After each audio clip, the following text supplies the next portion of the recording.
So, the last couple of times I've been talking about hope, part in relationship to Vesak, the Buddha's Enlightenment Day, and feeling the hope and optimism that shows us. And then also in response to somebody's email asking a question about hope and fear and abandoning them. And so this person is a hospice, working in hospice. So her question continues. I started answering it yesterday, but she continues saying, I'm very interested in this subject of hope because often when dealing with our patients and their families, we have to deal with the fear of death, or more often due to a strong fear of the dying process, especially regarding pain.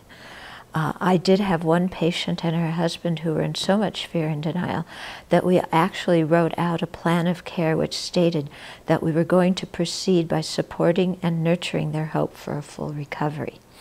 That was all they could accept from us, besides medicine for pain and support services for personal care. Let's see, but if anybody came in and began talking of death or dying, they would be asked to leave the room. Okay, so she said, so we very often have to simply allow hope to exist, listen to hopes and plans, acknowledging to ourselves that this is just one stage of the grieving process, and that to try and take away somebody's hope would be cruel. Okay, so it's an interesting topic, you know, when somebody has a very severe disease, what does hope become in the context of that? And you know, here with the example that she gave, hope was for a full recovery, and anything short of that was, you know, dreaded and to be feared and so on. And what I would like to do is shift what we consider, where we direct our hope, you know, and see how that works. In other words, take the whole issue of full recovery versus death out of the picture. You know, even if somebody is terminally ill, take that out of the picture.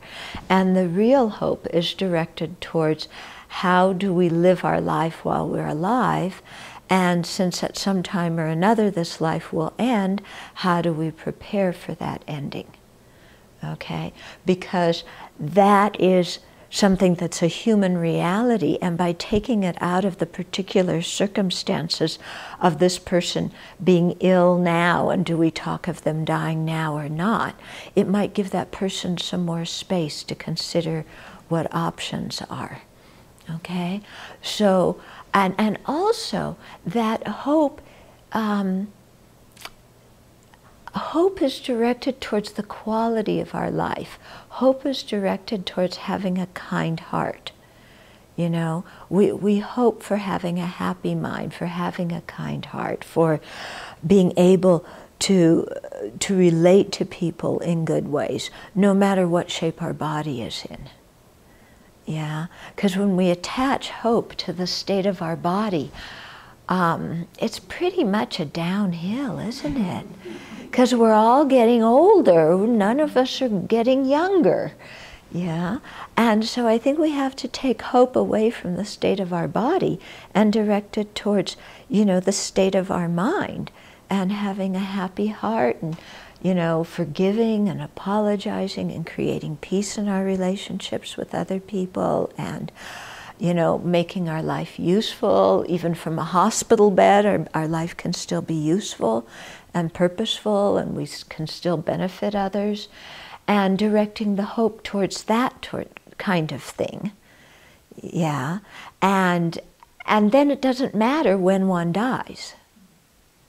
Yeah, are you getting what I'm saying? You know, and I mean, we're just going to live as long as we live anyway.